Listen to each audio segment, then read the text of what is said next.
Hi friends, నేను పొద్దునుంచి చూస్తున్నా ఇన్స్టాగ్రామ్లో ఎవడెవడో ఏదేదో మాట్లాడుతుండ్రు. సిఎస్కే గురించి, సిఎస్కే సరిగ్గా ఆడట్లేదు, ఎంఎస్ ధోని సరిగ్గా ఆడట్లేదు, వాడు ఆడట్లేదు, వీడు ఆడట్లే అని. మీకెందుకు ఆడకపోతే మీరు ఆడండి పోయి, మీకు ఇష్టం ఉంటే మీరు ఆడండి పోయి. మీరందరూ బాధపడతారు కదా, మేము సంతోషపడుతున్నాం. ఎందుకంటే సిఎస్కే ఈసారి ఆడ కప్పు కొట్టిద్దని కొంచెం భయం ఉండేది. కప్పు కొడితే మా ఎంఎస్ ధోని ఎక్కడ ఈ సంవత్సరం రిటైర్మెంట్ ఇచ్చేసి ఐపీఎల్కి వెళ్ళిపోతాడో అనుకున్నాం, కానీ ఆడలేదు. ఈసారి కప్పు రాదు, కానీ మాకు సంతోషం. ఎందుకంటే వచ్చే సంవత్సరం కూడా మేము ఐపీఎల్లో ఎంఎస్ ధోనిని చూడవచ్చు. ఎంఎస్ ధోని ఆడతాడు, వచ్చే 26లో కూడా ఎంఎస్ ధోని వస్తాడు. మీకు అందరికీ కప్పులే కావాలి, మాకు కప్పు అవసరం లేదు.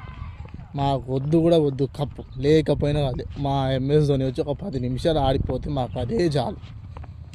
అర్థమవుతుందా?